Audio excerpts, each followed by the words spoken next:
Dapatkah engkau menarik buaya dengan kail? Atau mengimpit lidahnya dengan tali? Dapatkah engkau mengenakan tali rotan pada hidungnya? Mencocok rahangnya dengan kaitan? Mungkinkah ia mengajukan banyak permohonan belas kasihan kepadamu? Atau berbicara dengan lembut kepadamu?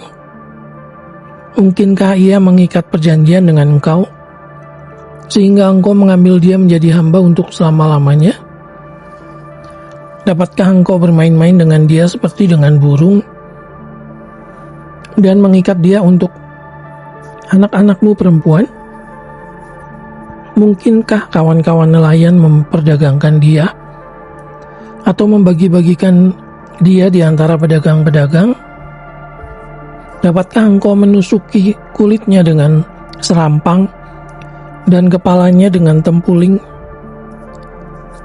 Letakkan tanganmu ke atasnya, ingatlah pertarungannya, engkau takkan melakukannya lagi. Sesungguhnya harapanmu hampa, baru saja melihat dia, orang sudah terbanting. Orang yang nekat pun takkan berani membangkitkan marahnya. Siapakah yang dapat bertahan di hadapan aku?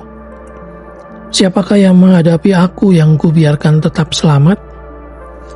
Apa yang ada di seluruh kolong langit adalah kepunyaanku. Aku tidak akan berdiam diri tentang anggota-anggota badannya, tentang keperkasaannya dan perawakannya yang tampan. Siapakah dapat menyingkapkan pakaian luarnya, baju sirahnya yang berlapis dua?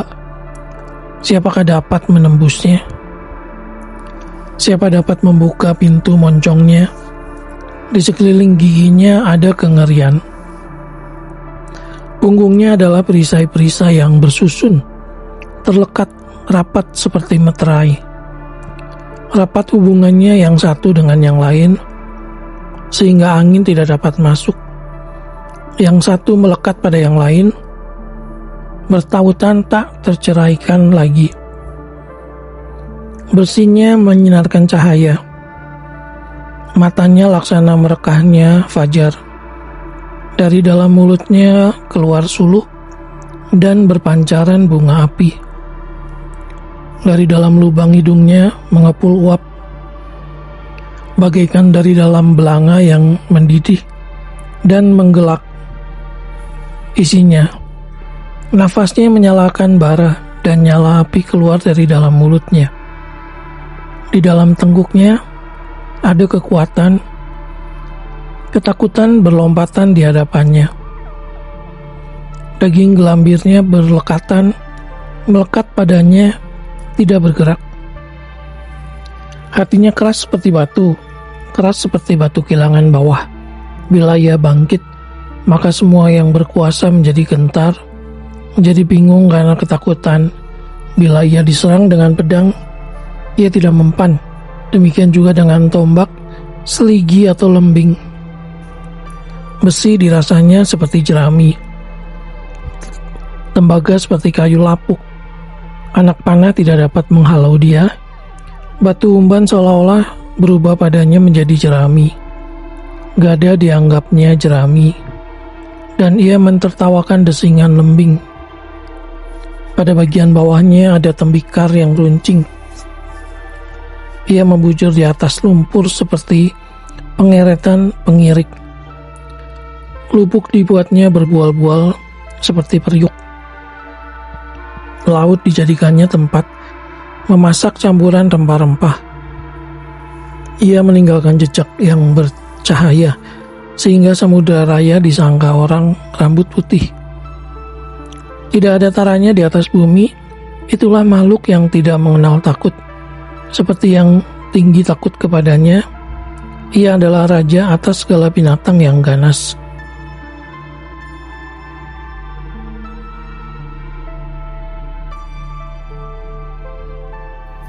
Maka jawab Ayub kepada Tuhan, "Aku tahu bahwa Engkau sanggup melakukan segala sesuatu dan tidak ada rencanamu yang gagal.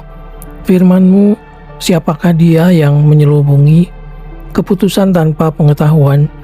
Itulah sebabnya tanpa pengertian Aku telah bercerita tentang hal-hal yang sangat ajaib bagiku dan yang tidak ku ketahui. Firman-Mu, dengarlah, maka akulah yang akan berfirman. Aku akan menanyai Engkau supaya Engkau memberitahu aku. Hanya dari kata orang saja aku mendengar tentang Engkau, tetapi sekarang mataku sendiri memandang Engkau. Oleh sebab itu aku mencabut perkataanku, dan dengan menyesal aku duduk dalam debu dan abu.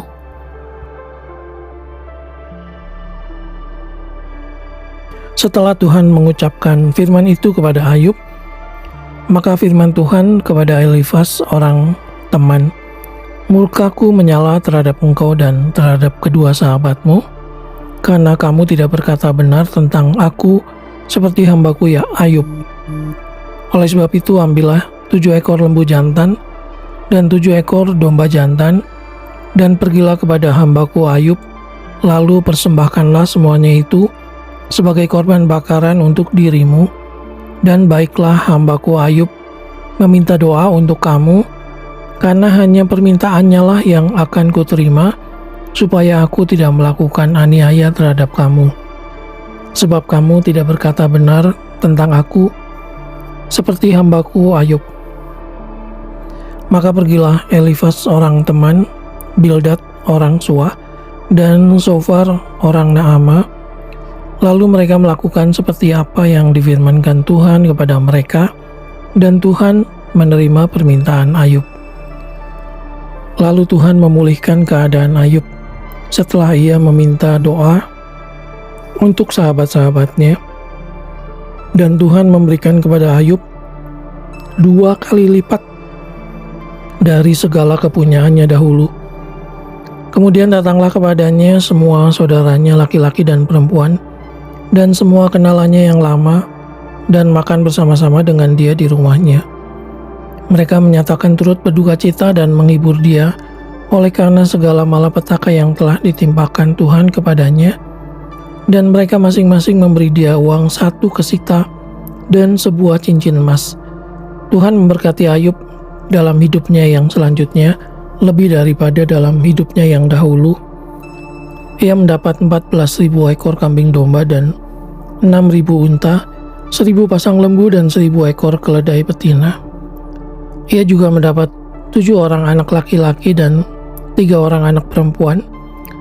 Dan anak perempuan yang pertama diberinya nama Yemima, yang kedua Kesia, dan yang ketiga Keren Hapuk. Di seluruh negeri tidak terdapat perempuan yang secantik anak-anak Ayub. Dan mereka diberi ayahnya milik pusaka di tengah-tengah saudara-saudaranya laki-laki. Sesudah itu Ayub masih hidup 140 tahun lamanya. Ia melihat anak-anaknya dan cucu-cucunya sampai keturunan yang keempat. Maka matilah Ayub, tua dan lanjut umur.